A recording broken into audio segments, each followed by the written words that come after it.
following presentation is a Delmarva Studios production.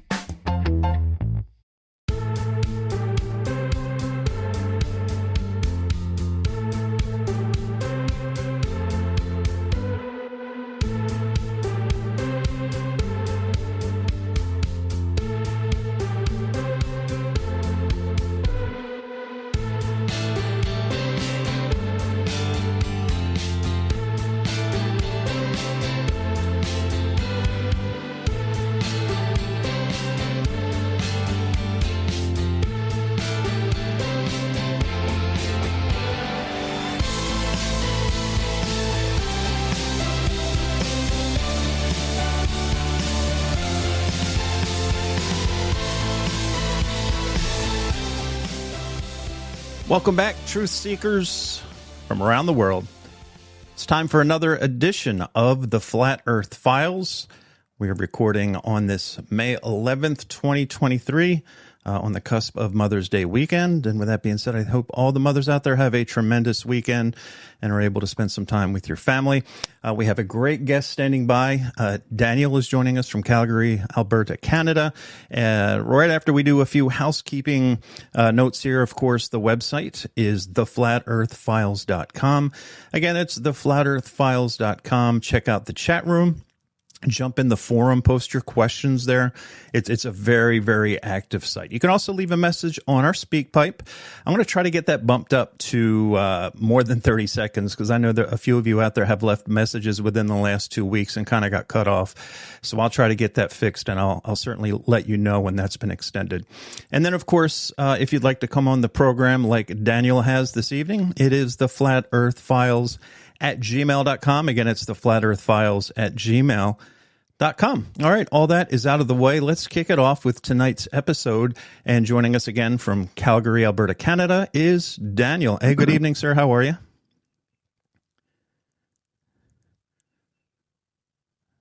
Oh, are you there? Yeah. Oh, there you go. Perfect. All right. Well, welcome aboard. Just can't hear you as well as I was hoping, but yeah. So my name is Daniel Sydenham, and I've grown up in Calgary pretty much my whole life and haven't moved, but I've traveled a bit. And when I was young, I really questioned a lot of these surroundings around me and was never really one for schooling, really questioned a lot about the natural world and didn't think that school provided really a lot of the answers, very generic type of answers and repetition. Is what it felt like. As I got older, I got into high school, started meeting a lot of new influences, and social studies was something that I heavily gravitated to. And once I met a specific teacher, he kind of entered me into this type of thinking of just questioning the world around you a bit more. And he kind of elevated my own thinking and inspired me a lot after high school, including, and it was kind of a journey that left me with a lot of questions right after high school, and kind of entered the realm of conspiracy theories. I was very young when 9/11 happened, and that always kind of didn't sit well with me either, and kind of reached down a lot of the rabbit hole as I got older, and eventually led to the flat earth. And by the time I really dove into it, I kind of went in with the same idea as David Weiss, where he kind of wanted to disprove it. I was very much on the same boat where I didn't really think it was a smart idea to be thinking that the earth was flat.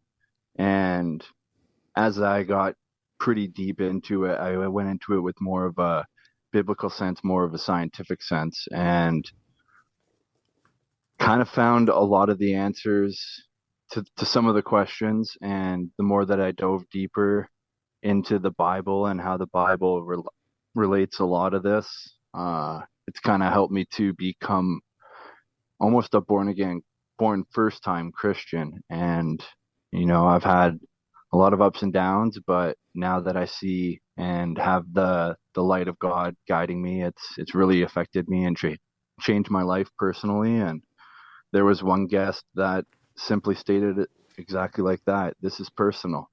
And this lie that we've been told it's worldwide. It's just astonishing and it blows my mind. Um, there's a lot that kind of influenced me into this thinking as I was heavy into World War II history and the conspiracy side of the Nazis. And when you start going through that rabbit hole of Paperclip and Werner von Braun, the esoteric and the occult surroundings around NASA, it kind of starts to quickly fall in line, and it gives you a smidgen of the truth of what this might possibly actually be. And yeah, it's been kind of something that I've been reaching out to a lot of people. It is very, very difficult. As I've heard from many people on your show, it's something that you can't push onto people. And if they're seeking some sort of truth on this journey like I am, then there's a conversation to be had. And I've learned very, very, very often with a lot of loved ones that it's not something that you can bring up, and you become very self-censored. Yeah. And it influences a lot of your thinking daily when you do realize that this really is what I believe to be what the Bible describes. Do you have any questions? Yeah, absolutely. First and foremost, are you still in touch with that teacher who got you to question everything?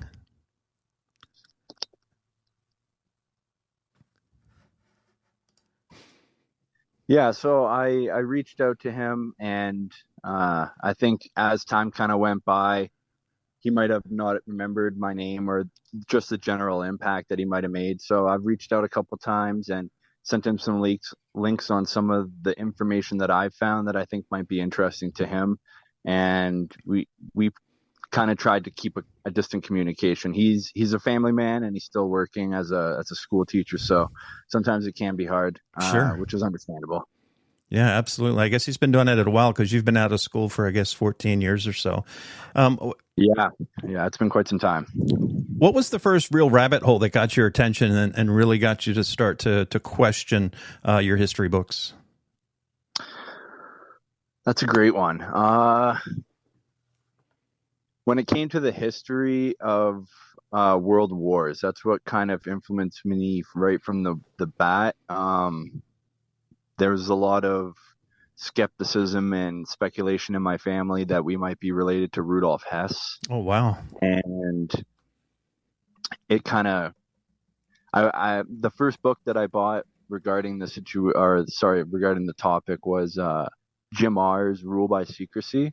What a great author. And amazing. And it really highlighted a lot of the unknown history of the world wars and the interconnectedness between a lot of corporations and military, pharmaceuticals. What we think is connected now is probably behind closed doors, something similar to what they had in the 1940s. And another one that I started reading of his was Rise of the Fourth Reich. Yep. So it kind of led me down this rabbit hole of understanding more of this interconnectedness between government, and it influenced my ongoing skepticism and questioning of the government regardless. I was never a huge fan of authority since I was younger, and I guess maybe that animosity towards authority kind of fueled some of the seeking of truth. Yeah, now that you mention that in retrospect, I think a lot of people, and including myself, we don't follow the narrative. There's those famous memes with the highway and then the off ramp, and so many people choose to go down just to stay on the highway to stay with the narrative and not to question it. I remember being a young man in school. A lot of times you didn't want to raise your hand because you felt like you were being stupid if you were asking questions. That's just one of those things as a child. But, you're right. Questioning authority and just not accepting things at wholesale without researching it is really a dying life skill. And a lot of it goes back. Agree more. A lot of it goes back to, again, the education system that we have in place right now, which is, again, I don't mean to beat a dead horse, but to memorize and regurgitate instead of saying, here's a problem, figure it out and write it out, instead of just multiple choice and things like that has made us, lazy.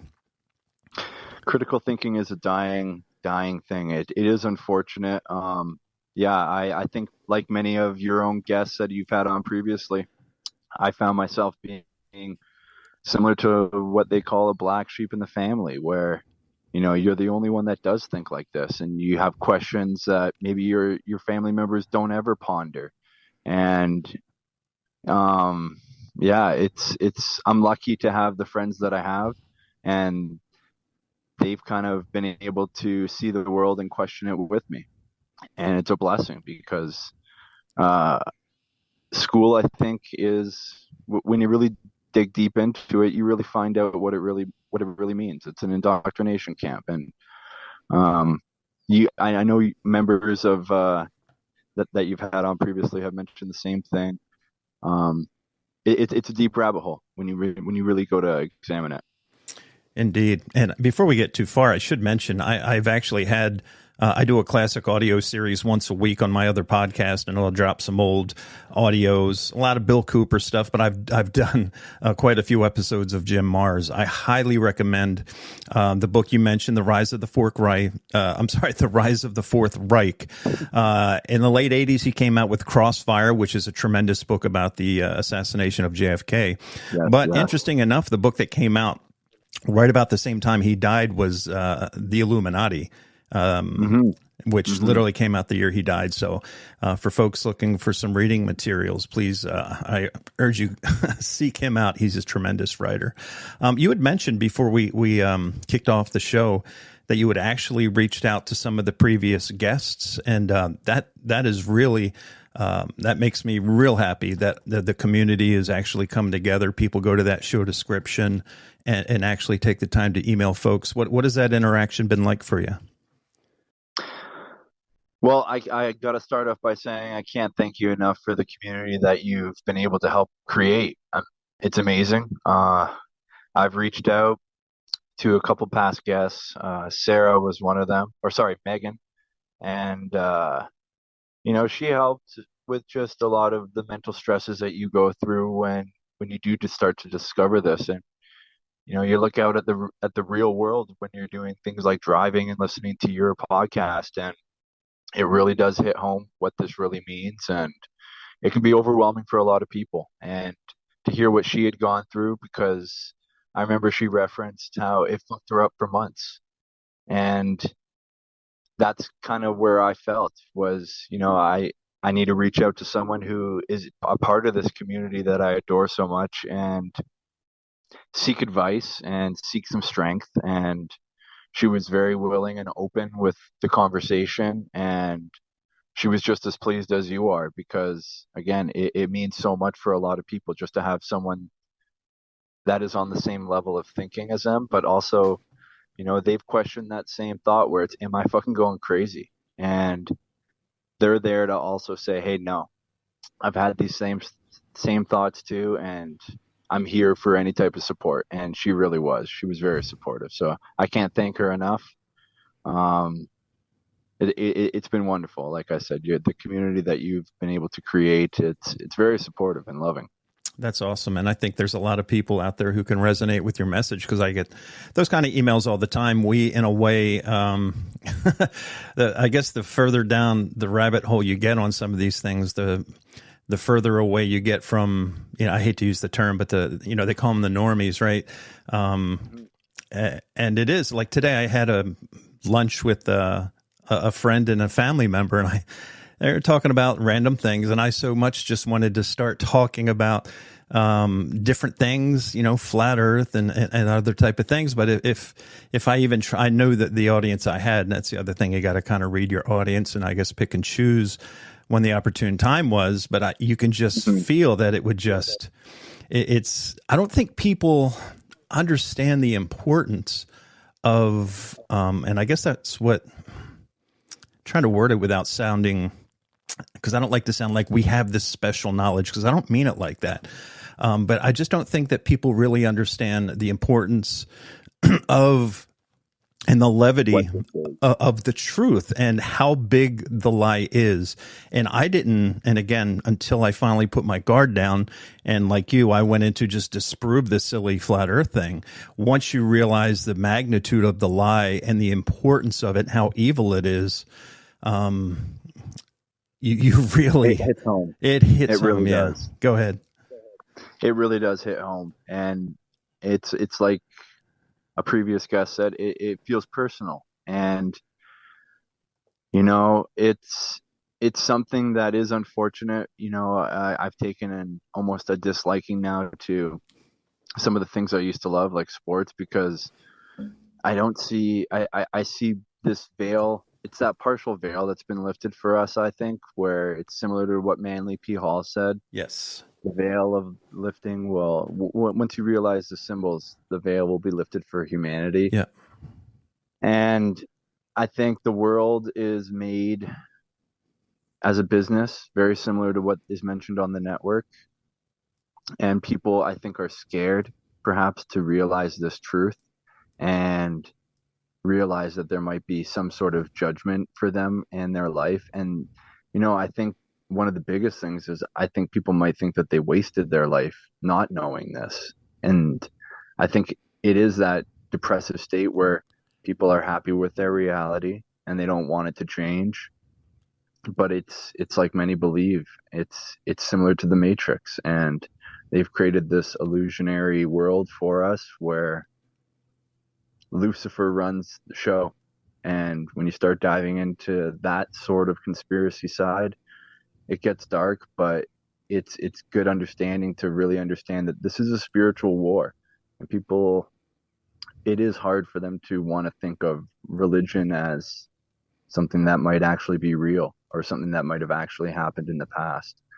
And we've contrived a world where materialism runs the show, and it dominates, unfortunately. And again, they use the media, they use Hollywood to reinforce these things. All these ads are based on materialism. Even back to the 80s when I was in high school, I mean, Madonna was a material girl and she lived in a material world. These things are reinforced through music, through Hollywood, and through the media. Mm-hmm. And it's like you mentioned, you got to know your audience. And I've understood that, you know, you can't be that guy just on the street corner with signs saying you've been lied to, because it does no justice, unfortunately. I think the easiest thing is, you know, I've gotten a lot of advice from you just listening to your show over the last little while. And I think one of the easiest things is to just plant a small seed and offer that word of wisdom where it's listen to everyone and then come to your own conclusion after. And you know as well as I do that you really can't push this on people. It's something I think they have to stumble upon if they're willing to seek truth. If they question the world as much, especially with what's going on, then maybe they might lead them down this path themselves. And I'm always there to support anyone that has questions with this, because, you know, this is something that I've been researching and learning about for probably 16 years, and just a never-ending rabbit hole. And people have a lot of questions, and it's hard to find those answers. But like I said, a lot of people, some of them just don't want to question. But there is a lot of guiding light in this world, and I'm very hopeful. I'm very hopeful that a lot of people are questioning. I know you've said many times that, they overplayed their hand with COVID, and I can't agree more. They definitely fucked up, and a lot of people are questioning this world. And I think there's a reason why censorship bills are going to be passed, and there's a reason why they're using Flat Earth as an example. Absolutely. And everybody's hero down in Florida, DeSantis, just passed HB 269, which, you know, everybody that used to be the champion on the right, you can go to Now you can go to prison for 5 years if you question some of the events of World War II, and that's right here in the United States now. So you can add that to the list of the countries around the world that you're not allowed to question. And again, like Voltaire said, if you want to know who runs things, find out who you're not allowed to talk about. But we'll save that for another day. Now, you had mentioned just a few minutes ago that a lot of people, they don't want to look into the truth because they'll realize that much of their life is a lie. Fortunately for you, I mean, you're in your early 30s, so comparative to many other folks, that's fairly early in your life. But I guess you can talk about what did it take? Where did you hear about the flat Earth, and what made you finally let your guard down to look into this? That's a great question. So, like I said earlier, I was one of those people that really just did not bother thinking that it was even relevant. I've had a lot of discussions with friends where they bring up Flat Earth Society and willingly mock it. And I was one of them too, because you just think it's nonsense. And what really took me down that rabbit hole was learning about NASA and the demonic symbols behind it. And you start going through the occultism and the esoteric knowledge and kind of the symbolism behind it. And then the amount of cover-ups. Obviously, one of the biggest ones was Admiral Richard E. Byrd. Yeah. And you start learning about him, but it's all mainstream references to UFOs, but I think there's a deeper story behind that. And when you started mentioning Captain Cook, I also started looking into that. A lot of previous things that I might have dismissed became very apparent when you start aligning all of this with the Bible. And I hadn't reached that point when I first started kind of diving into it. I was along the ideas of that it was possible, and that Jesus and Christ and the story of the Bible might have been relevant, but it might have all been allegorical. It might have been a story of a story. And as I got deeper into just learning about NASA and how this is all being covered up, it hit me like a ton of bricks. And you find that relationship with God pretty fucking fast. Sorry for my language.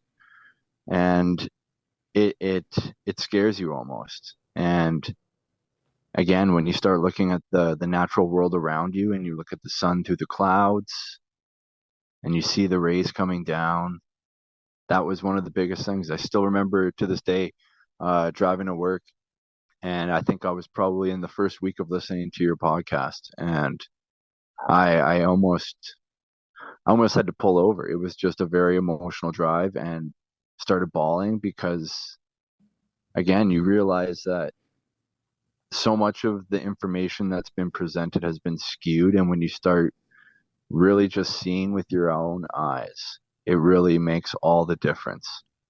But it took a long time for me to see that. I'm 32 now, and I've only come to this realization probably in the last 6 months.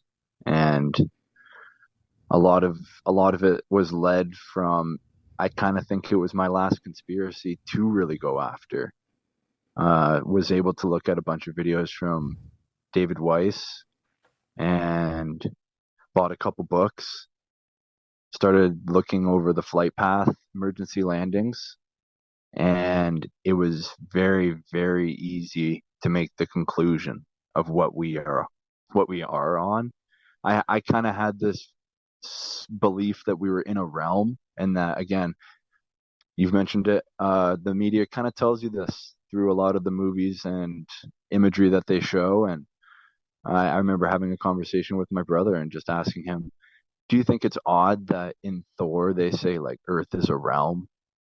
And it kind of just kept on spewing those same questions in my mind and fueling this idea that if this is really real, life is one of the most divine things in the world, and that we really are here from God, by the grace of God, and this life matters. Every life matters. And that's why you just want to be that guy on the corner. with science saying you've been lied to. This is. But again, it's a realization for you, and it was a beautiful one. I will say that. That's amazing. And I know I've mentioned this before. We all have limited resources. That includes both money and time. And I've said many times that sometimes less is more. I've seen people kind of out there with the megaphones doing their things. And I always have the utmost, attaboy for those people to actually, because you talk about going outside of your comfort zone. I've done that once or twice in my life, and I did it once during COVID. And I think I mentioned this before. I think I was more intimidated out there doing that than I was walking down the streets of Baghdad at some point. It was very intimidating. It is getting outside of your comfort zone. But to have that much conviction and stand up in front of complete strangers and give your testimony and say, look, you've been lying to, is amazing to me.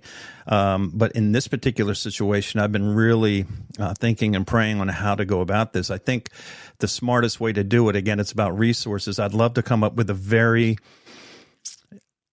because if you give them a card or a pamphlet that says the earth is flat, they're going to ball it up and throw it in the trash. However, if you're very careful about it and you word it, do you want to know the truth? And then just a website. And not even, it could be seekthetruth.com. And I'm just spitballing here, right? I'm just spinning in my brain. That would be more intriguing. There's probably a greater chance that the person's going to sit down on their phone and go to the website. And then if you can lure them in with a catchy, it's got to be a short 2-minute video. And then the more they scroll down, the more information they get. I think that's probably what I'm going to end up doing as far as trying to get the word out about that, because I do believe less is more. I think that's an absolutely great idea. I mean, I know that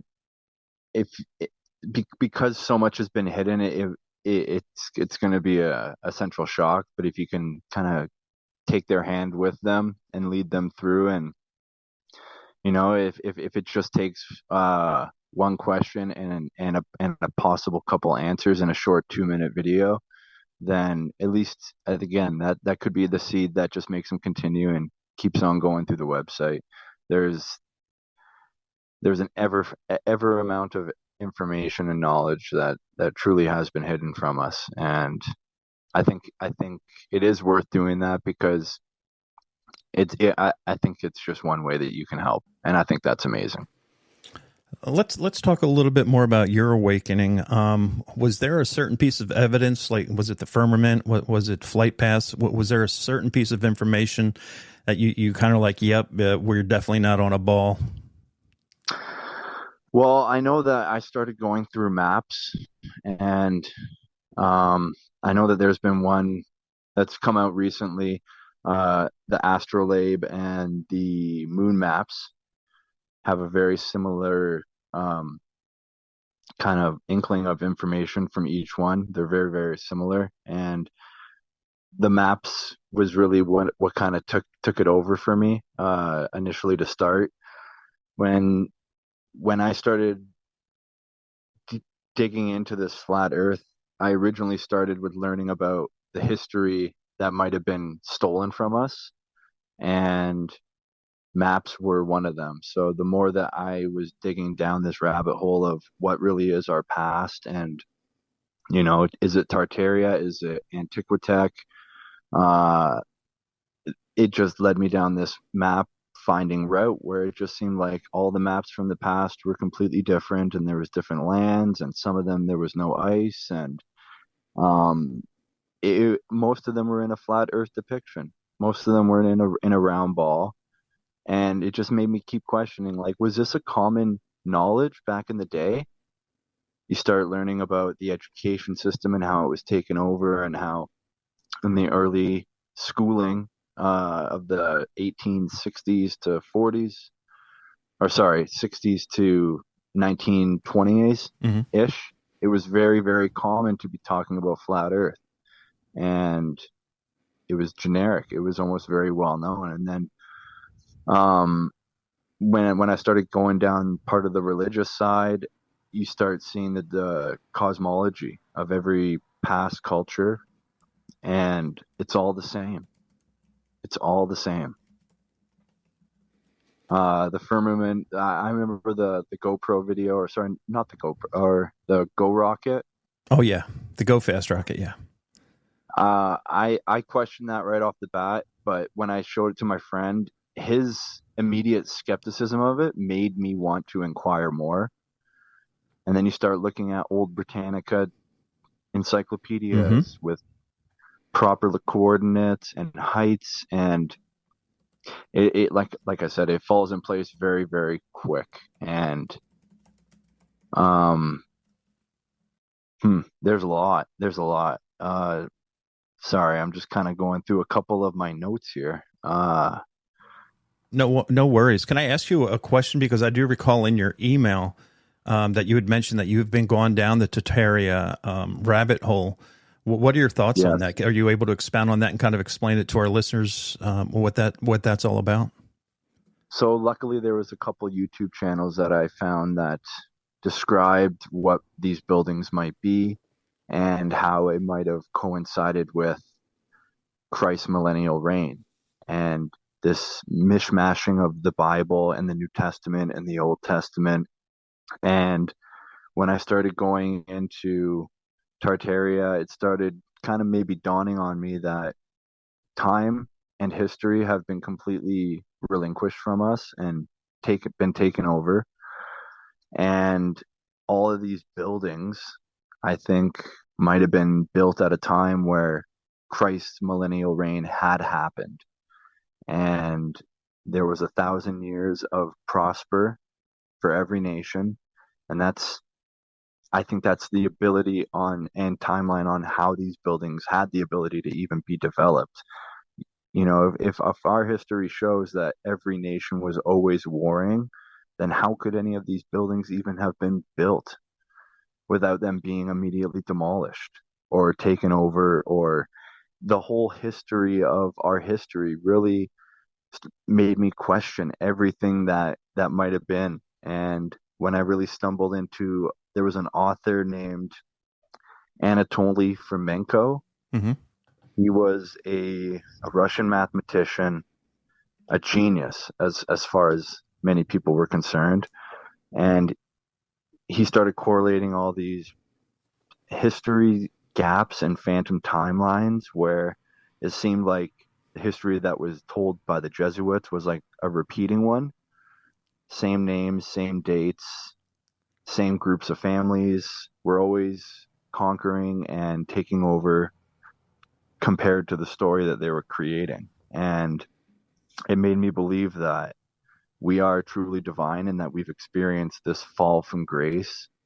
And there was luckily another YouTube channel, shout him out, Mind Unveiled. And he kind of helped draw the lines about why we have previous maps that have Atlantis, and that the history of humanity is something that has been heavily erased and scrubbed. It was overwhelming, to say the least, because it was something similar to my recent one with learning about flat Earth and realizing that this was true, was that maybe we really are divine. And that episode about learning about the old world and possible Antiquitech and everything that has happened since, it makes me maybe just keep questioning history. You start learning about how the mud flood might have been more recent, and then it coincides with possibly Noah's flood, and it just kept on rolling the ball of all these questions, like, where are we? What timeline are we really in? And I to be honest, don't think that we are in 2023. I think there really was 1,000 years added. That's interesting. And by the way, while you were talking, and again, thanks for sharing that great knowledge. I did find that Mind Unveiled YouTube channel, and I'll be sure to drop that in the show description. It looks like he has about 250,000 subscribers. So obviously he's doing something right. It looks like he talks about the mud floods. He also talks about Tartaria, alternative health, and he's got a wide variety, even music in 432, which is interesting. I know a lot of people look for that for positivity. That's pretty cool. I subscribed. Absolutely. And again, I'll share that in the show description. Did you find when you were researching, because Admiral Byrd, when you first find out about it, it is fascinating, but I think it becomes pretty obvious that they embellish the story itself to kind of, as they always do, throw us a curveball and get us looking away at something else. Mm-hmm. No, I can't agree more. It's I think that a lot of these people that are put on the public scene or in front of cameras are potentially bought out in the end, or actors playing a role, unfortunately. I think maybe he was used for a purpose that maybe helped to create treaties, perhaps, and he might have had a purpose aside from telling that smidgen of truth to a massive amount of lies. That's a great observation. I do want to ask you while we're here, what are your thoughts on, whether it's a Bill Gates or the guy who runs SpaceX, Elon Musk and Werner von Braun? Do you think their stories are organic, or do you think they are, again, actors on the world stage? And if so, do you think it's a bloodline thing, or do you think it's a secret society type of deal? I I do think it is a bloodline thing. There was a guest that you had on that talked about like serpent bloodlines, and I think he related it to Hillary Clinton. And again, I look back to one of the best piece of evidence where there was, I think, an 11-year-old girl who tied all the previous presidents as cousins. Yeah. And yeah, I think she was in grade 4. And I do think that somehow these people are preserving their bloodlines and that they are possibly Canaanite in blood and origin. And I think it all goes back to Babylon. Absolutely. Couldn't agree more. How much of the things they tell us, like how far do your conspiracies go? Like for me, I even went up the flat earth theory. I'm starting to believe in my old age. And I think actually David Weiss was the one that kind of mentioned it when I talked to him a couple years ago, that about the hoax of nuclear weapons as they're portrayed. Obviously there's large bombs and also satellites, and it's very interesting. You've seen, I think, 2 in the last 2 or 3 months, these spy satellites and balloons, and nobody's blinked an eye and thought about trying to connect what they tell us are satellites and satelloons. What are your thoughts on that? I remember on Instagram when that was first revolving, and a lot of people were kind of going with the media storyline of it, where, yeah, no, that's just a spy balloon. And I'm like, look what it's carrying. It's carrying a satellite. Like, it's the same thing. Like, if you were to take a photo of what a satellite looks like in space, put that on a balloon, you're looking at that right now. And when it comes to, sorry, what was your first? It was satellites and the nukes. Oh yeah, no, that was a beautiful. So I think you referenced one of 7. There was a episode, I can't remember exactly. 7 The Crow. Crow 777. Does that sound familiar? Yeah, Crow 777. Yes. So you referenced it in one of your previous episodes, so I went and listened to one of theirs, and it was overwhelming. There was a great podcast also, Great Deception, who really went through a lot of the fires of the old world and compared them to things like Nagasaki and Hiroshima. And I think the same techniques were used. I've also questioned, why is every single nuke always equivalent to TNT? And it stands to reason that maybe TNT bombs are potentially the only thing that we actually can make. And you hear all these stories about the beginnings of some of these foundations that were nuclear based, and I think it was a scare tactic. Um, Very similar to what you've referenced in the past with the what was it, with the radio broadcast where Oh, they War of the Worlds. pretended that, yes, Yeah. yes. And I think they've mastered the ability to confuse people and hypnotize them and put thoughts in their own head. So it doesn't, I don't put it past them. Yeah, it is interesting when you get into the psychology of it. There's a couple books that I have about just mass hypnosis and psychology of the masses. And I mean, one of the authors, I think his name is Gustav Le Bon. Hmm. Uh, his book was essentially used by the Nazis, they say, and it's very interesting when you see all these techniques that Sigmund Freud's nephew, Bernays, was able to implement into daily advertising, and it is Yes. quite impressive, but it is conniving and deceitful at heart.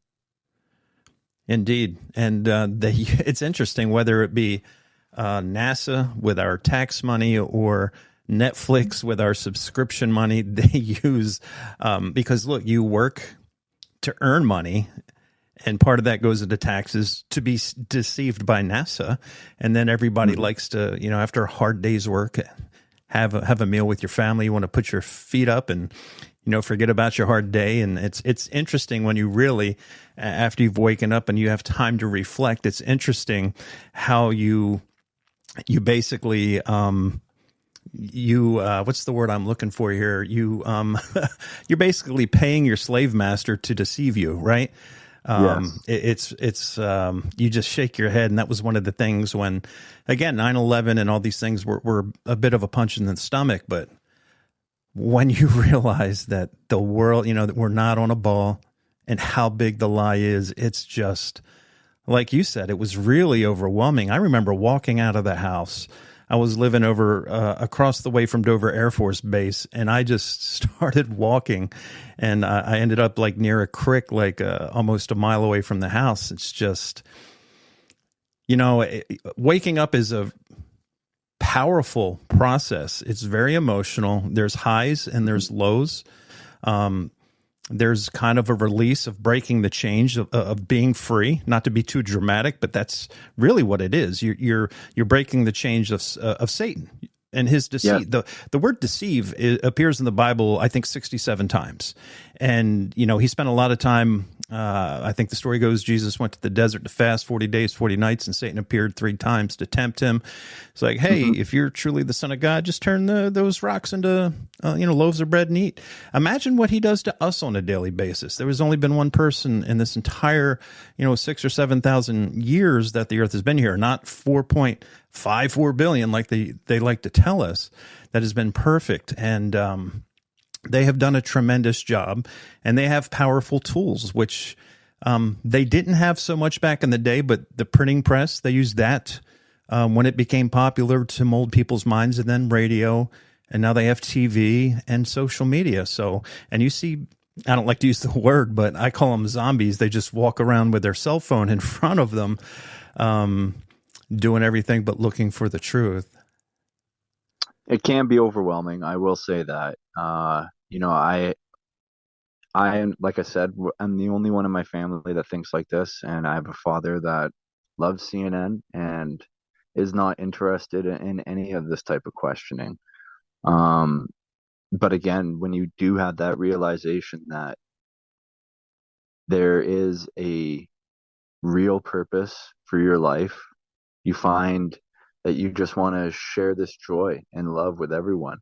The best thing that I think is to possibly do is there's a saying that I use, and it's love every day and every day afterwards.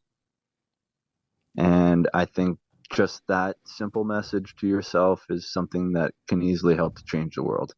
It all it does is do something small, but a small scale effect can be utilized and multiplied. And I think that it gives you more purpose to want to sharing all the beautiful moments that you have. It's this realization that you're alive. You're here for a reason. And you're here for a reason because God made you strong enough. And maybe this realization that some people are having is enough to create a bigger wave in the ocean than we could have thought, because more people and more people and more people keep questioning, why is there so much censorship? Why are they doing this? Why are they Yeah. trying to ban guns? They lost a lot of time and they're trying to utilize this as fast as they can. My belief is that we're in the middle of Satan's short season. That's a great observation. I usually try to ask all my guests, was COVID, how did that affect your life? Is that something you saw through early on? And again, that was also, we talk about flat earth being a divisive topic, but COVID was one of the most divisive topics amongst families over the last 3 years. Are you vaccinated? Are you vaccinated? Keep your distance and all these type of things. Is that something that affected your life?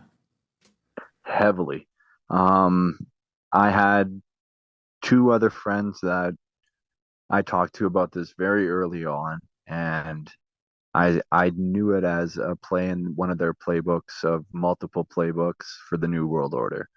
Um, I was lucky enough to continue working through all the shutdowns. I was a construction worker. I do HVAC, and Calgary was building a new cancer center. So we had to do testing, wearing masks, physical distancing. There was a whole lot to go through just to continue working. But luckily, they didn't have to do any type of mandated vaccinations or forced vaccinations. But I was the only one in my family that was really understanding of what this was. And everyone in my family decided to get vaccinated. Outcast and alienation became almost common for me. It was unsettling to say the most, because these are the people you love, and obviously they think they're doing the right thing, but I've always had this distrust for government, so I didn't think that this was a smart idea. Vaccination was something that kind of worried me because this new technology was not tested properly. There's a lot of questioning right off the bat. COVID seemed like an amazing psychological test to just see how well will these people become obedient. It was unsettling to see my city, Calgary. They did everything that they could to pretty much halt real life, normal life for anyone. It was scary because you really see the overreach of government, especially at a municipal level. You see the potential corruption between healthcare and government, which was very evident with Alberta healthcare systems. It was a mental strain for sure. There was a lot of sticking to my guns and being confident in what I believed in, and it was upsetting to a lot of my family members. It was a common conversation between my brothers where they expressed their dismay to my beliefs, or thought that what I was thinking was just dumb and that this could never happen.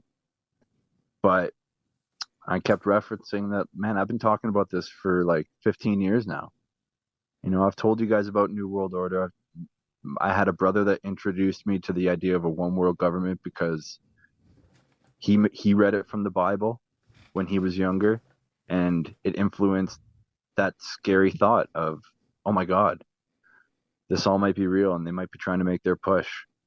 Early on in Calgary, when COVID, we had a couple cases. I don't think many deaths were happening, but the whole city was on lockdown and it was hard just to drive around. And again, best friends were able to just meet up and talk and theorize about what this is and what a potential plan might be. And it wasn't too hard for 4 hour conversations in a truck to happen, just because, again, I think we've seen through so many lies as we grew up, and we questioned so many events that once this happened, it was hard not to kind of see where the plan was going, but we anticipated it and we just held strong with our beliefs. I still am remained unvaccinated, and I'm very grateful because I know that right now there's a lot of people that have vaccine regrets, and it is unfortunate.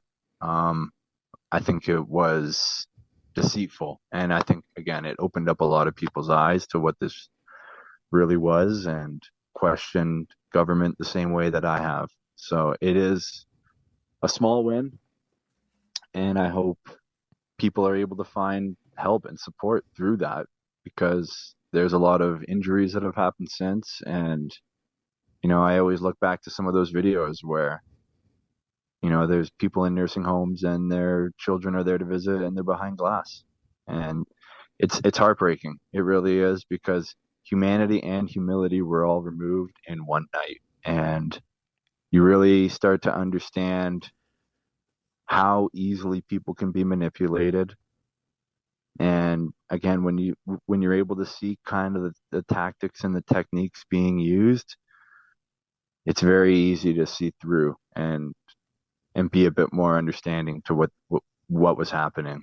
But again, it came with a lot of alienation and upset conversations between my family members, unfortunately.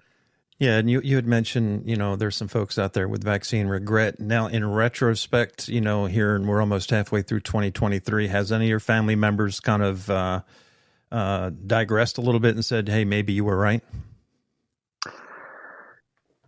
There has not been an admission or anything. I put no expectations on that. I think if there is going to be a realization, it's not going to be something that I do want to hear from them.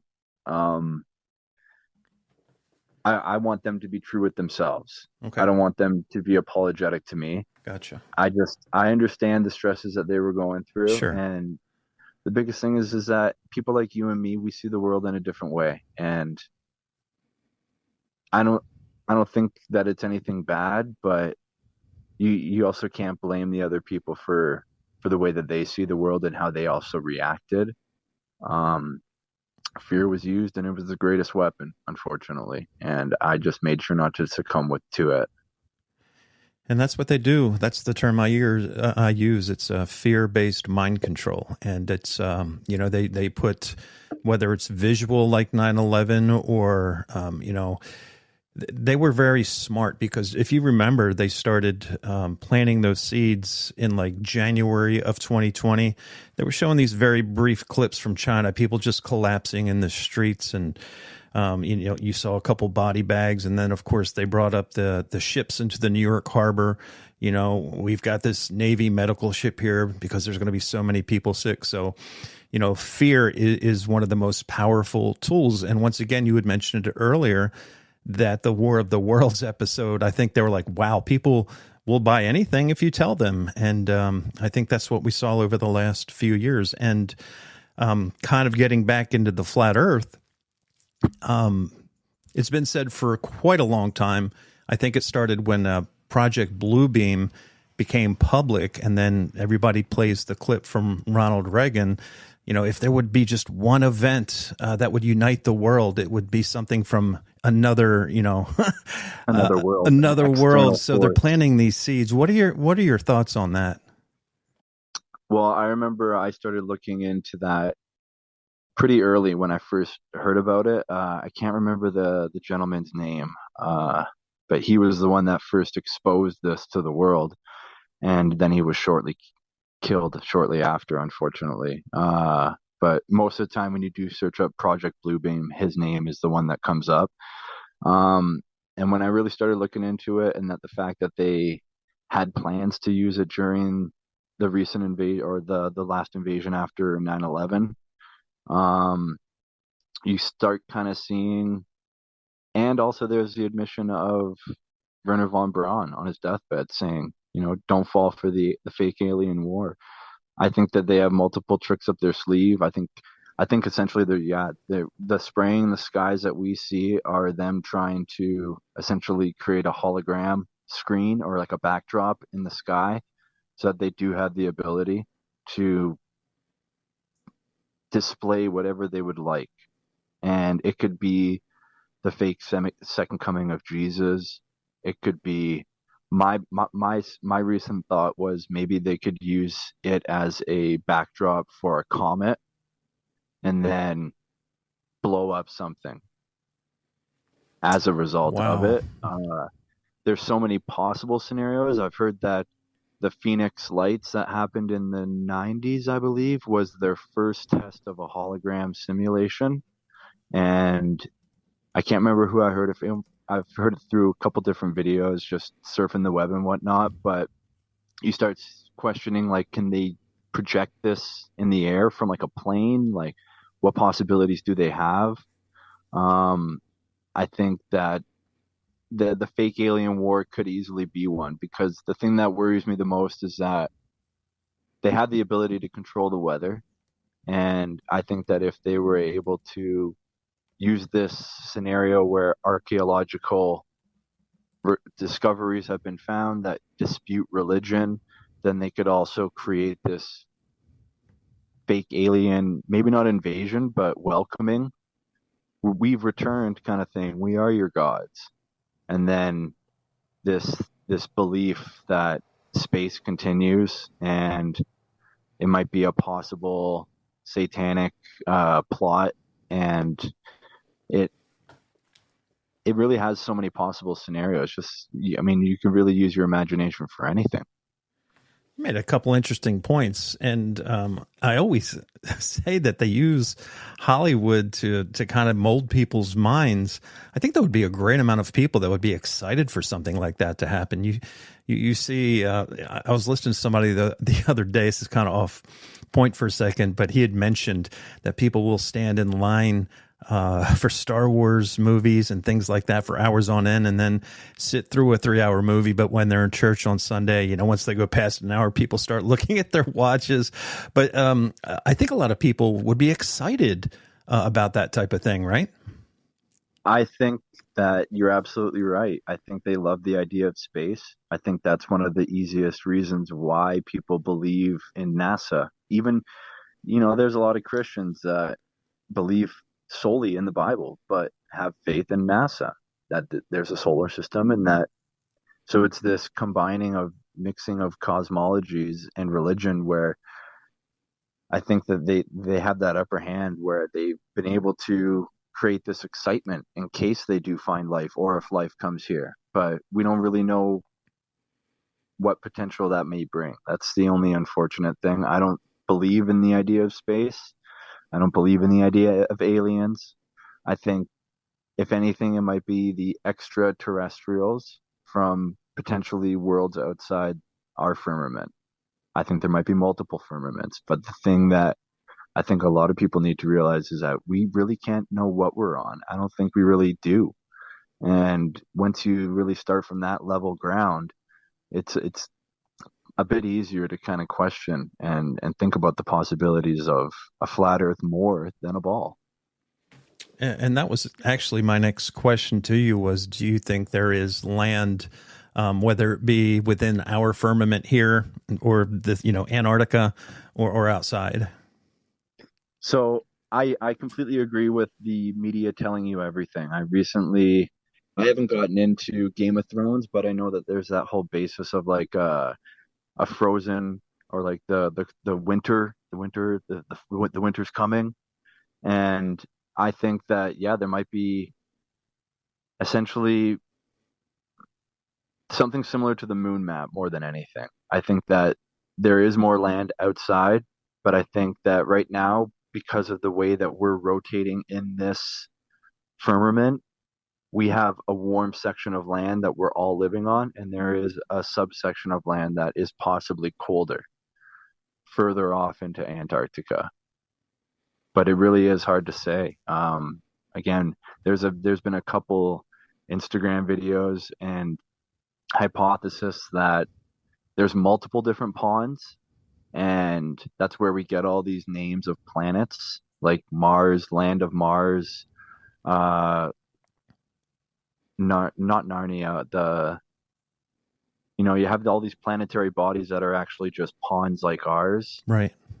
And I think that there might be multiple firmaments. I mean, I recently just saw this random thing on Instagram where it was the Simpsons driving away from their city as fast as they can, and then they end up going into another city, but it's Bob's Burgers. And as they zoom out, you'll see like the head of Bender as a firmament, and then Homer's head as a firmament, and then like South Park, Cartman's head as a firmament. So all you see are these like little odd firmaments around. And I think again, it's one of those like karmic things that they have to do. They have to tell you the truth because they know the rules of the natural world. But So media plays a huge part in this. You always bring up how they always have like a globe everywhere. yes, And 100%. I remember seeing a clip from 1927. It was Universal's first photo and like first budget movie. And they had the exact replica of the Earth that NASA uses. But it was 20 some odd years, 30 some odd years before NASA was even created. That's right. I just pulled it up now. It's ridiculous. And it shows a plane flying around the globe. It's that symbolism, man. I think the biggest thing that's going to be their biggest downfall is once people start seeing this type of symbolism and correlating it, then I think you're going to see this ushering of a change of thinking and consciousness around the world. I think there's enough of people asking questions since COVID where they're starting to look for those symbols. No, it's interesting. I think it was either yesterday or today. I was listening to Josh from the Founded Earth Brothers. He was on, I think, back in February, maybe. He interviewed, I think it was recent. I know sometimes people replay some of their older things, but he interviewed a pilot, and the guy was like, and I had mentioned this a long time ago, that in the Army technical manual, I was in a Black Hawk unit. We had UH-60s Blackhawks, and the technical manual said, treat the Earth as flat and non-rotational. Again, you don't think about these type of things. Oh, that's interesting.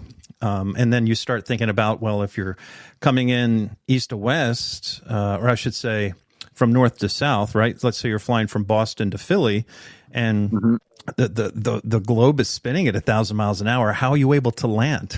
Right. But the other interesting point he made was, he's like, when I'm a pilot, we're constantly having to tip the nose up more than anything. And if you were flying on a globe, you would be having to constantly tip the nose down. And then, of course, your scientism folks will talk about, my gravity, all this, that, and the other thing.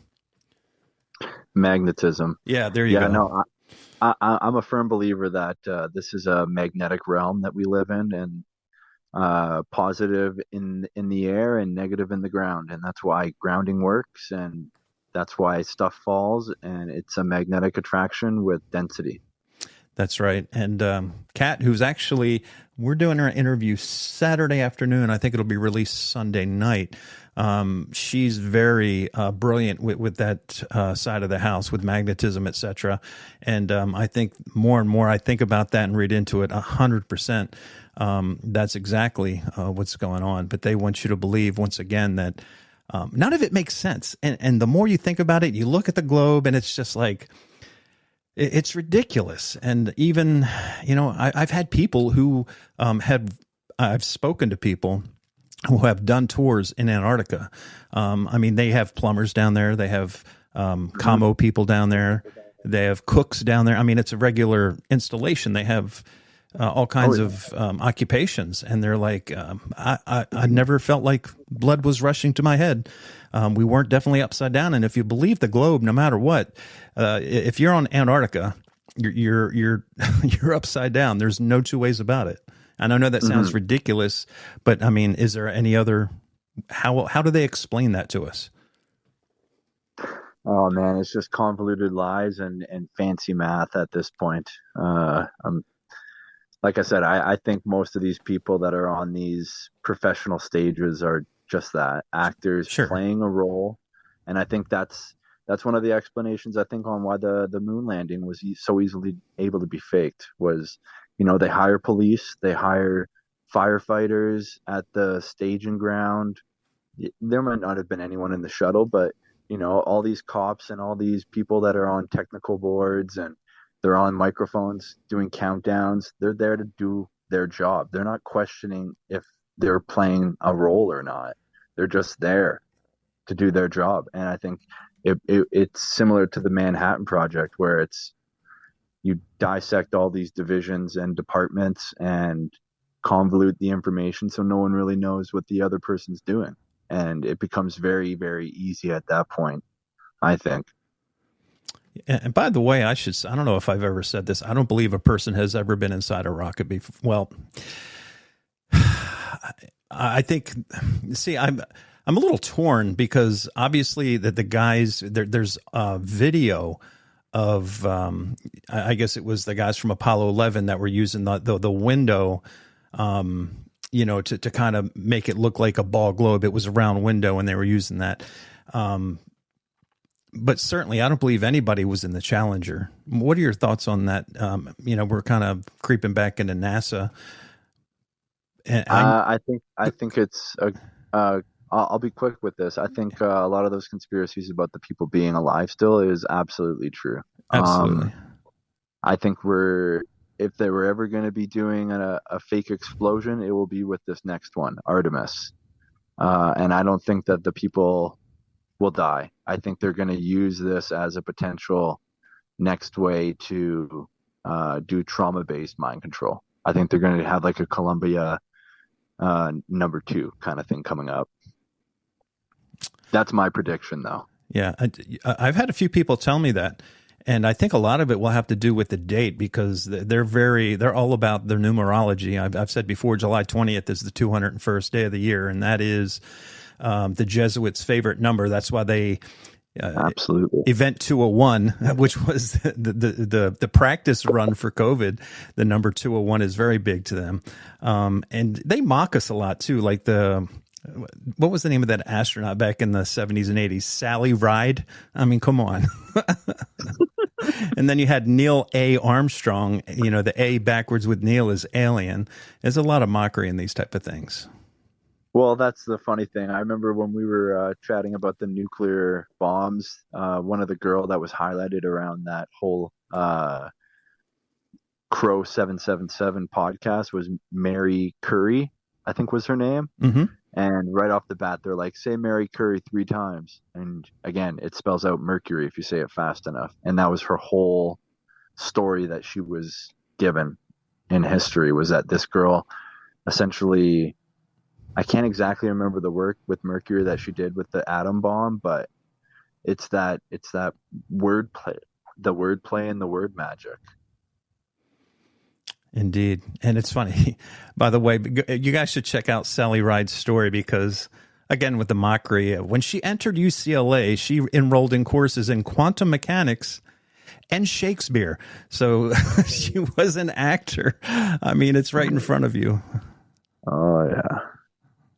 Can't make this stuff up. It's interesting. It's very, you can go down these rabbit holes all day. If you're given unlimited resources, and 2 weeks, which way would you use the resources to solidify your point on flat Earth? Would it be Antarctica? Gee, there's quite a lot. Because that's a hard question, because the easiest thing for me was looking at the sun. But it's hard to convince so many people about the sun being 93 million miles away.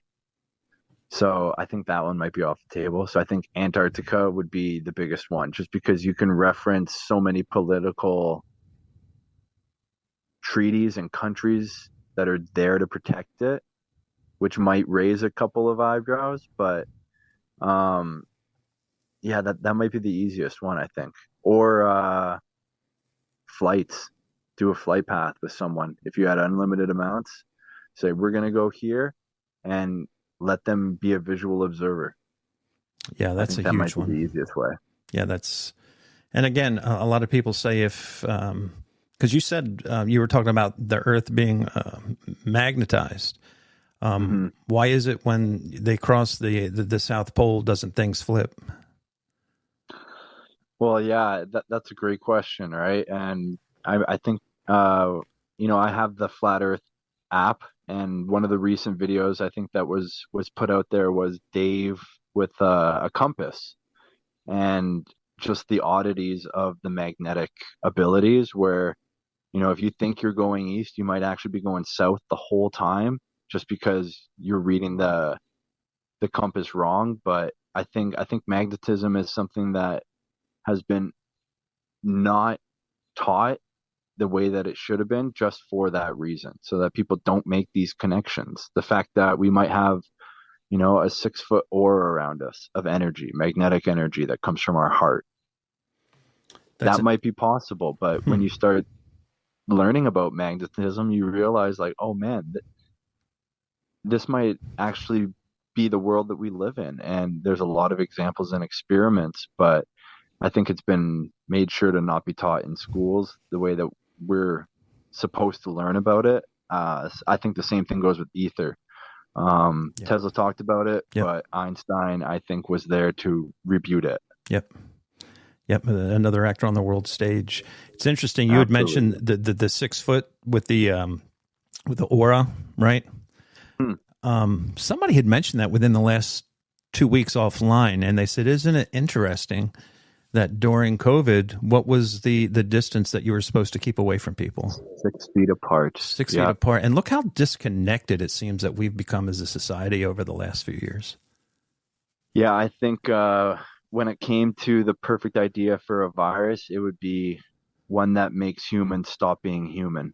And I think that was the whole plan, was disconnect us emotionally and in a physical sense too, like no holding hands kind of stuff. And it's like, well, it's an intimate connection, but also making sure to space. I think again, a lot of it was planned properly because I think the people that run this world, they know the true powers of humans and what we really are. And um, I think a lot of people have seen the movie They Live, but when I Yeah. first started researching those types of lenses, the creator that created those spectacles was using it on fruits and humans, and he kept on seeing that you could see auras in anything that's living.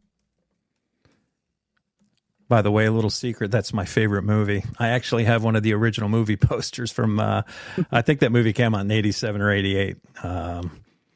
A great, great movie and a great, analogy for the world itself. Before he died, I don't know if you remember, but Roddy Piper tweeted that They Live was a documentary. He died Yeah, shortly after that, which I find interesting. But yeah, that number six appears a lot in our world. It's certainly out there, and that is a great point you made because I had heard somebody mention that within the last couple of weeks. They're like, "Isn't it interesting that supposedly you have this aura of 6 feet around you, and they wanted you to stay 6 feet apart from each other?" And also interesting, the level of fear porn. We have a German bakery in hmm, town, and I talked to the owner because I used to be stationed where he kind of around where he grew up in Germany. And he had said post COVID, they used to sell a lot of birthday cakes, but now people want cupcakes because they're afraid that if the child blows out the candles on the cake, that if the kids eat the cake, they're going to get sick. I mean, that's how brainwashed people have become over this. I know. I still see, going to the grocery store, the fear really, it really enveloped people's lives, unfortunately. Again, I live in a pretty populated city. Calgary's home to about, I think, 2.5 million now. And you can still drive around the city and see people driving by themselves with masks on. Yeah, we see that all the time too. I mean, we live in a free country, so they tell us, and I'm not going to tell anybody. I used to be very worked up when I would go past an elementary school when I was taking my walk or whatever, and the children would be outside, 85 degrees, wearing a mask. It was hard not to say anything, but at the end of the No, I day, feel you. they're killing themselves. Breathe the fresh air, dang it. You have been a tremendous, tremendous interview. Was there things you had written down that we hadn't touched on yet? Um, let's see here. I got World Fairs, Isn't that Word Magic. interesting? Yeah, the World's Fairs is that's kind of the one point that I think if you were to show people the documented reality of the history that they tell us versus what the actual photos show, it might be something that might quickly waken people up. It might be like a sensory overload, unfortunately, because when you see some of these cities and some of these world fairs that were put on, you start realizing like, wow, every city that we live in was already inhabited and something happened. And it just makes you take that extra step and a bit more to questioning his story because it's not our story, unfortunately. We've never called it that. And we're learning someone else's story that they want us to be taught, unfortunately. Another one was word magic. And you know how you were referencing sources and stuff that you could add to a website if you were to bring one up? Yes. So there's a great book called Word Magic by Pao Chang, and they have he decided to write out 20 ways to save humanity. And I think, you know, if anyone listening is eager like me to try and spread the word or plant a seed, I think one of the easiest things you can do is just print off that list and post it on a tree or somewhere where it can be seen. And it's just great, useful tips to help people understand that words do have meaning. And like the Bible said, at first there was the word. And when you start correlating, as I have, with what the Bible really represents, it's a beautiful thing. But that book alone has really helped me to just understand the words that they use to deceive you. And it's in everyday words, every single day words.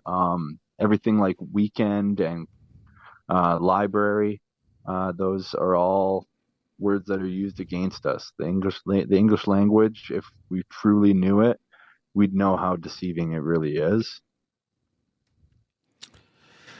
Wow, that's a very expensive book. I'm looking on Amazon. It's $230.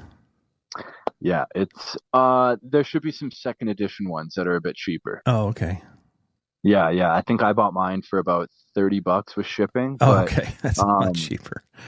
it was recommended from The Great Deception. He's very inclined on trying to spread knowledge aside from old world stuff, and he's one of my favorites next to your podcast, that's for sure. How much of this do they use against us, this word magic? Do you think it's in like the things we repeat a lot? Like say, because like being in school back in the day, you would say the Pledge of Allegiance and things like that. Do you think the word magic is in those type of things that we repeat often? I think it's almost everywhere. Like I had this thought about chanting and what chanting might really be, and then you relate it to something like singing a song. And it's like if it's a bad intent behind the word, maybe you're chanting something negative without knowing, but you're just singing. And I think that they've been able to corrupt a lot of the words. Like there's a great artist. He's an old school 90s rapper. His name is KRS-One. Mm-hmm. And he's just all about knowledge, spreading knowledge. And one of the beginnings of one of his songs, there's like a little cut scene where a little peasant boy runs into the emperor's room and he's like, "We have a place to bury the lies and all the false history." And he's like, "What shall it be called?" He's like, "It's a library where we'll bury the lies." Wow. And it's simple words like that. Yeah. That have kind of been used against us, unfortunately. Like I was driving to work today and I was like, "What's the root of like weekend again?" And I was like, "Oh right, it's the weekend of the deal. Work 5 days, get 2 days off. The weekend of the deal." Is this all from that book that you read? Part of it is. I've started assimilating and just breaking down words on That's a very more interesting. basic level. Because we so sure do that get when the weekend of the deal, don't we? Absolutely. And yeah, it's just really, really interesting when you start like trying to break down the common words that everyone uses and what the roots of them really might be. There's a really great, I think he's part of the Crow, but his name is Maxwell Egan. Yeah. Mm-hmm. And Max Egan. he has like, I love his voice. He has this amazing video on YouTube called history is a lie. Yeah. And part of the stuff that I've learned about word magic was in that video. And yeah, when you start seeing all these like little small things, or it's pretty revolutionary. You start kind of take down the veil, and you start to see the world a little bit more for what it really is. And it's really interesting. Like I must say, the people that are running show right now, I've got to compliment them, because what they've done is it's mind blowing on a psychological level. But there is hope of breaking out of this trap. I want to help to be a reason for a better world, and I think a lot of people that are in this community feel the same way. To be honest. Indeed. And it's interesting, going back to what you were saying, I did a podcast on, I'm not sure if the Beatles, Paul McCartney, there was a rumor, story, conspiracy theory that he died in 66, and whether or not it actually happened, I think it was Sergeant Pepper's, the video, when he starts to play it right-handed, he stops, he switches. But there's a lot of interesting things, but more important than that, there was a college, I want to say Stanford, I could be wrong. This was a couple years ago. I'm just going off memory right now. That I think they gave the people a questionnaire, ask them would they buy this, would they buy that. So they said, hey, we're going to take a 6 or 7 minute intermission. And I guess they gave them a Coke or something, said we're just going to play a song. We'll be back in 5 or 6 minutes. So they leave the room and they put on the Beatles' Let It Be. And they noticed the people were sipping the Coke and singing. But what they're doing is they're chanting, let it be, let it be, let it be, let it be. And of course, a lot of these groups came out of, I can't think of it right now, there was Something House out of England that was responsible for a lot of the music from the 60s and 70s. And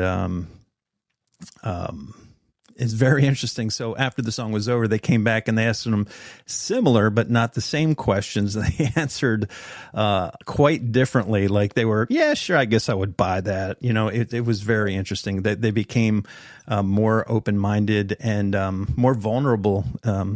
Very interesting.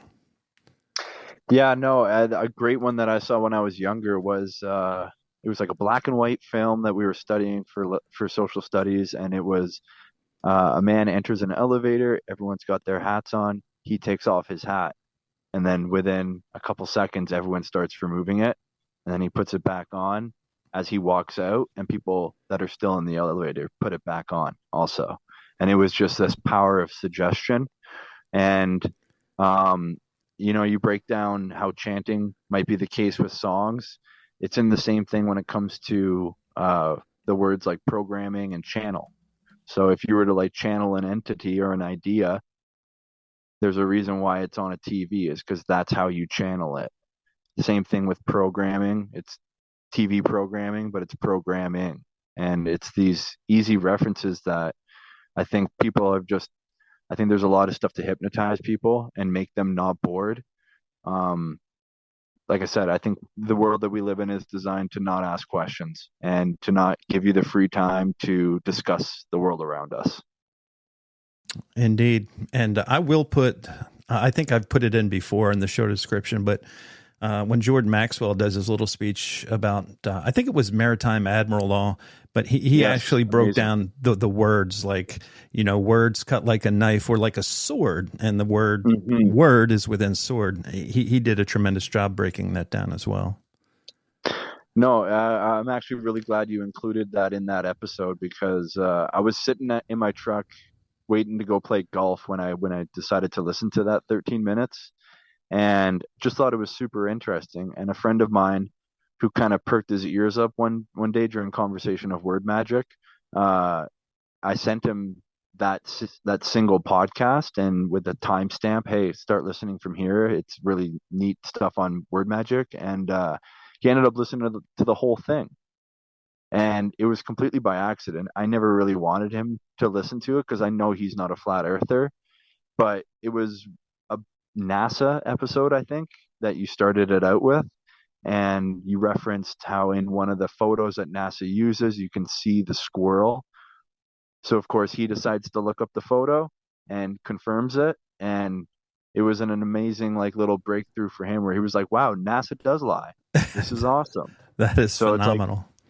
you don't have to believe that because NASA lies that the Earth is flat, but if NASA lies, then that proves that NASA lies, and that's objectionable, right? Like you can't make the connection that because NASA lies that the Earth is flat, but a simple connection like, hey, NASA lies, that's a great ground to break. It really is. Yeah, and speaking of books, if you guys really want to know how unorganic the music scene was in the 60s, urge everybody to read Dave McGowan's Weird Scenes Inside the Canyon. All those, the Grateful Dead, all those guys, their parents were all in the CIA. They all came from the same area of California. Way. Absolutely. Even the Police, which, you know, back in the 80s when I was in high school, they were my guys. Stuart Copeland, who was the drummer, I believe. His father was one of the founders of the OSS, which came to be obviously the CIA. So, and again, I've said many times, you know, Jim Morrison's father was the admiral of the USS Maddox, and I was just about to say, they had his son was playing the songs in the helicopters as the people were going to war. Exactly. And again, the coincidence jar gets too full. People, you need to pull back and realize that we're being manipulated. And you know, I tell people the biggest lie you can tell your child is if they work hard enough, they'll be president, because it's just not in the cards. No, unfortunately not. It's all selected, not elected. And, you know, George Carlin says it best. They're in a club and you ain't in it. 100%. We've got about 5 minutes left. So if there was anything else you wanted to touch on, and then we'll certainly give you the final word as well. No, I just, this was amazing. George, I can't thank you enough. This was something that I've been wanting to do since I first started listening to your podcast. And like I said, I can't thank you for what you've been able to do. And, yeah, maybe if there's a couple things that people do want to check out, John Levi was another YouTube channel. There you go. My wife's favorite. He's amazing. I do agree with the voice. You do have to kind of speed it up a bit. It is a bit slow and daunting, but that is all right. That, and he releases his videos on Sunday morning, and that's like you kind of get up and then you get coffee and it's like, we're exploring the unknown today. You're like, come on, put it on 1.5 speed. But he's got, he's got over 250,000 followers too. He does a great job. I think he's based out of Utah. Yeah, I think so too. And I think he's gained a huge amount in recent times. I think Eddie Bravo definitely kept on giving him shout outs as Joe Rogan was yelling at him. Good. I'll be sure to put that in the show description too for the folks. I just pulled it up. Oh, wicked stuff. Yeah, if there's anything else, I would suggest people that are continuously interested with this old world as I was. There's another channel called Old World Florida, and he does a really great job. Some of his videos are over an hour long just because it's so in-depth and investigatory. If there was anyone that was also just as confused or in the same state that I was in previously, I urge you to listen to Megan's podcast with the Flat Earth podcast, with the Flat Earth Files. It was a tremendous help. Again, thank you for everything, and thanks for having me. I really do appreciate it. Yeah, well, thank you. And I meant to just confirm with you before the podcast. Is it cool we put your email address in the show description so people, if they wanted to reach out to you? Yeah, absolutely. If I do have Instagram also. My profile is DANMSYD. And yeah, feel free to reach out if anyone's curious or has any questions. Could you run that by me one more time, your Instagram? Yeah, absolutely. DANMSYD. Gotcha. All right. So I got you followed, and I will put that in the show description as well, so you guys can click on it and go right to his IG. And again, his email address will be there as well. Tremendous episode as always. Thank everybody. This has been a lot of fun. Thanks, Bernard, early in the week. Everybody's just been tremendous, and I'm glad to hear that people are reaching out. to our guests and finding like-minded people. And again, you can go to theflatearthfiles.com. You can jump in the chat room, or you can leave your thoughts in the forum, and people interact really well on the website. So again, thank you to everybody. Thank you, Daniel, so much for joining us today. Coming up in the next few days, we have Kat joining us. She does a tremendous job. She's been on my other podcast. And then Sunday night, I'll be interviewing Kevin. That will probably drop midweek, probably Wednesday or Thursday. For Daniel, I am George. Thank you guys for joining us today. Have a wonderful weekend. And again, happy Mother's Day. God bless you all. Keep your head on a swivel. And until next time, my friends, we will see you.